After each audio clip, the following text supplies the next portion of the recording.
Do you know that any melanin-dominant human being who celebrates Christmas is a Roman citizen, culturally and spiritually? Feast days or holidays are a pointer of allegiance, an external expression of your freedom, self-determination, proof of one's inner expression of spiritual congruence. Why is this important? Some will reason that Christmas is now almost secularized and commercialized. But if you celebrate Christmas even casually, you are still deceived. And in the face of facts, if you insist on continuing to live against your natural purpose, you are a mental slave, even if you hold a chain or chains of PhDs. We want to give a proof that Christmas did not originate in Africa, and also why you must never celebrate Christmas. The title is "This is Not Our Christmas." In Roman mythology, Janus was the god of doors, gates, and transitions. Janus represented the middle ground between both concrete and abstract.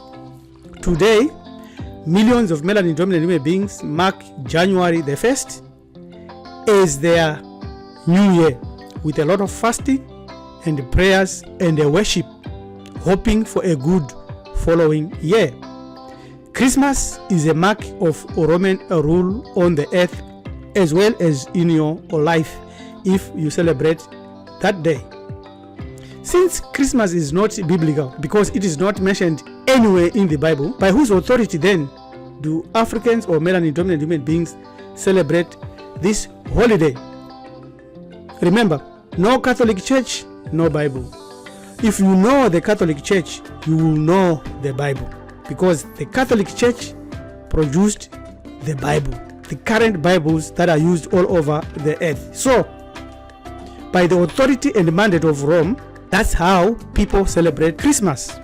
It's a Roman holiday.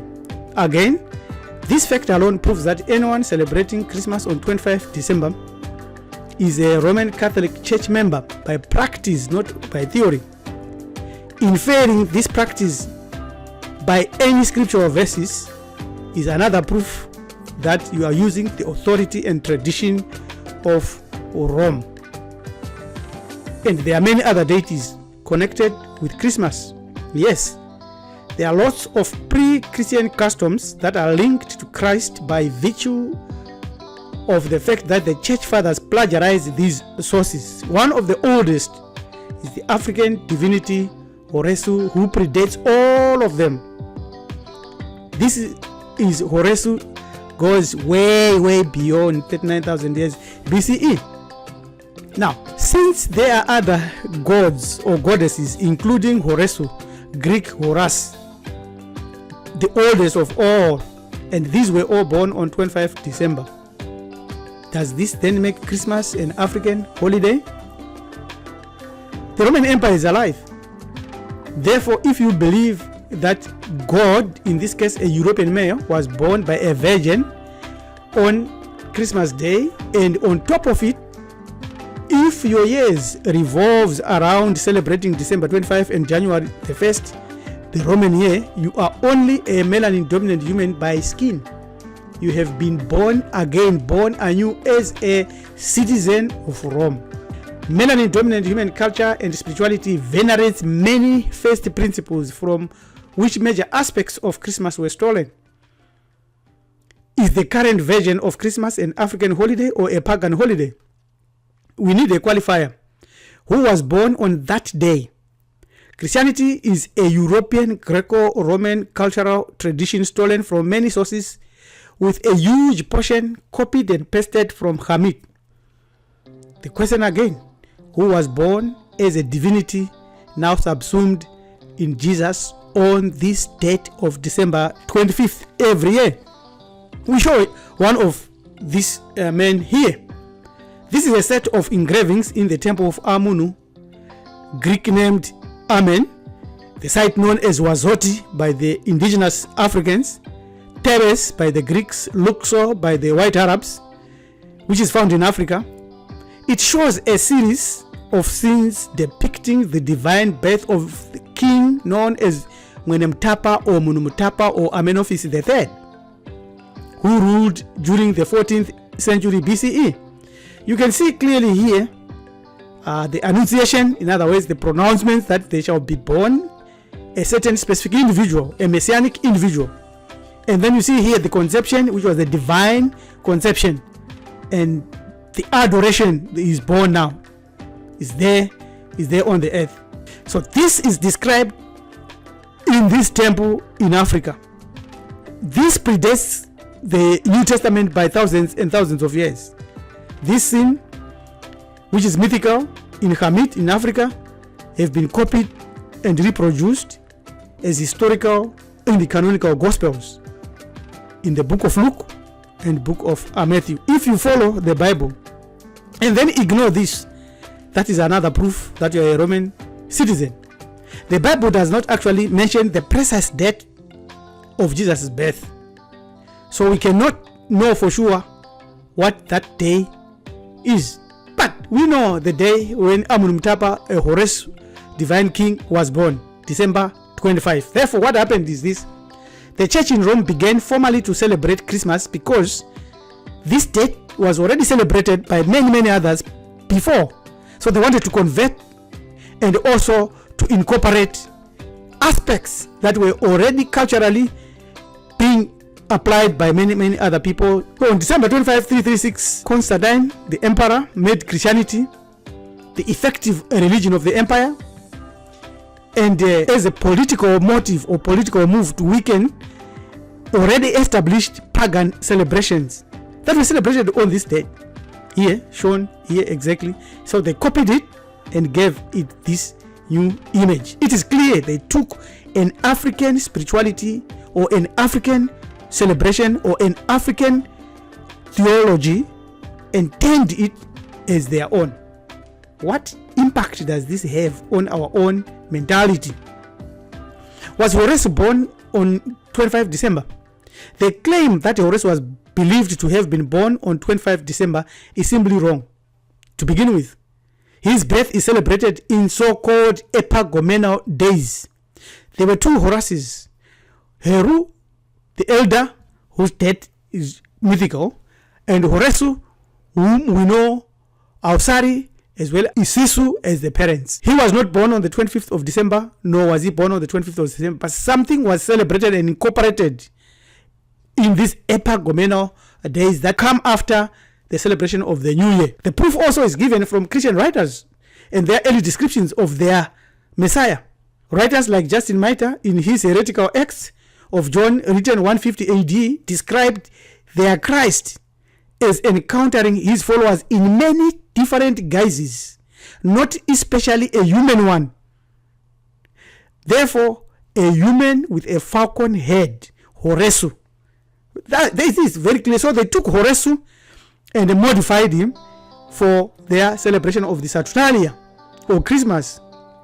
The pagan history of Christmas started also with the Greeks celebrating their festival in honor of Bacchus. After that, the Romans also had their own festival held in honor of Saturnalia. Both these festivals were known to be filled with revelry, which is there today, partying, which is there today, nocturnal orgies, there today, chaos, there today, even death, there today. They called it Dies Natalis Solis Invicti, meaning the birthday of the unconquerable sun. This sun that you see, they thought our ancestors are worshipping the sun. Our ancestors never worshipped the sun.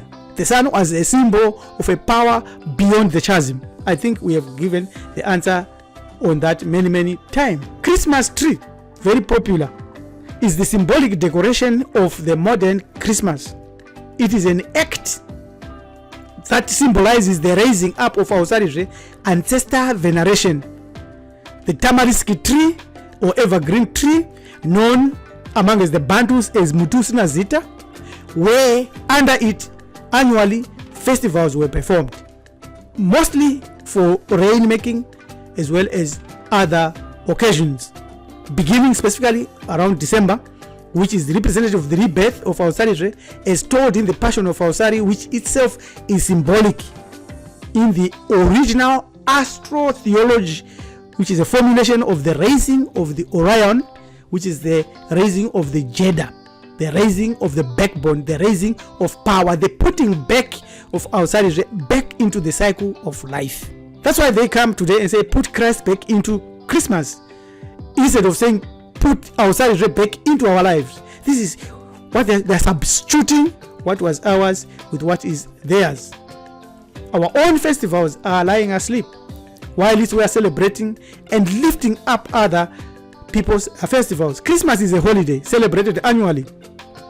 In modern times, it is celebrated on December 25, a date derived from the month-long African Kowak festival, which started on December 10 and ended on January 8. As has already been shown, the original version, our Sari, corn mammies, chimera, grain, which was going to be used for brewing beer for these festivals, were made to grow, at the end of which they were also used to represent the Jedi pillar, symbolic of the backbone of our Sari, mythically conceptualizing as the tamarisk tree, Mutusina Zita, was raised, signifying the rebirth of our Sari and the resurrection conception of the human god Horesu. Your annual rebirth. Everyone goes through this annual rebirth via inner commitment to uphold your spiritual values as well as your traditions. The Holy Bible is full of stolen stories from Hamit. Nothing holy about the Bible. There is an example again of the Psalms chapter 23, which was copied from an ancient Hamit text, appealing to the Ausarije, the good shepherd, to lead the deceased to the evergreen pastures and the still waters. You can see it's all evergreen pastures, the green, the corn mammies that we've already spoken of, the green pastures and the still waters. That's where they would take these grains to mount so that they can create this effervescent beer that they would use for their celebrations. Also, Semiramis and Nimarudo, a Babylonian copy of what was happening and what happened in Hamit. In 1600 BCE, in Mesopotamia and Syria, the Ausarije Horesu model was molded into the story of Tammuz or Dumuz and Adonis. In other Sumerian, Babylonian, and Assyrian instances, these rulers called themselves not divinities or gods, but priests or priest kings. There again is where you can see the Christmas tree and the lamb and all the traditions that are connected to December 25 today. Between 100 AD and 600 AD, melanin-dominant divinities were renamed gods or goddesses, but they are Mondor or Amalinda, divine first principles. This renaming was and is a deliberate reformulation into Roman monotheism via the Greek Platonism of forces our ancestors used positively. A taboo is a negative result, an energy twist. This act by Greco-Romans is a form of witchcraft. In our Bantu language, we know it as kutsipikwa or kutsipika or kufuwira or kufuwirwa, simply being bewitched or being put under a spell. Here is the clear tactic that was used. The mother goddess worship that was converted to Mother Mary, so-called Theotokos, Mother of God. It's a spirit. It's an entity that substitutes our own maternal spirituality. Straightforward. Hail Mary, Mother of God. That's the catechism that is done to continuously infuse you with the Theotokos spirit. So when you say the virgin birth and you go about the virgin birth and defend it, you are defending the Theotokos. Therefore, melanin-dominant human beings who celebrate Christmas have been bewitched into becoming Roman citizens. This is how they even work against or deny plain, straightforward facts and continue to love the Theotokos and to love the products of the Theotokos like the Holy Spirit, Jesus Christ, the Bible, the sacraments, as well as the Christmas tree celebration, and looking forward to December 25.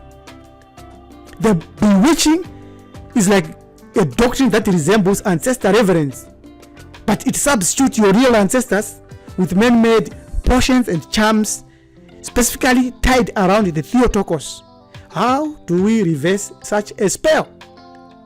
By giving thanks and praise to our spirit of our ancestors that shines in our soul on Grand Rising, and to really go back in terms of true knowledge of self, and striving to establish a living connection with the revered ancestors, and paying unflinching homage to all divinities. Since Christmas is a system of Rome for Roman citizens, and it is not for melanin-dominant human beings or Africans, by your own authority, based on your own knowledge and a connection to your own divinity, you can remove this curse very easily by simply realigning or connecting yourself to our original calendar and our original feast or festival days. Straightforward. It is only by cultural and spiritual congruence that we can start to resolve all current as well as future challenges. For more information, get in touch with us on Marifado, as well as sending our email on join@marifado.com. Share, comment, and subscribe. This is by Elim Dumizulu saying have a great day.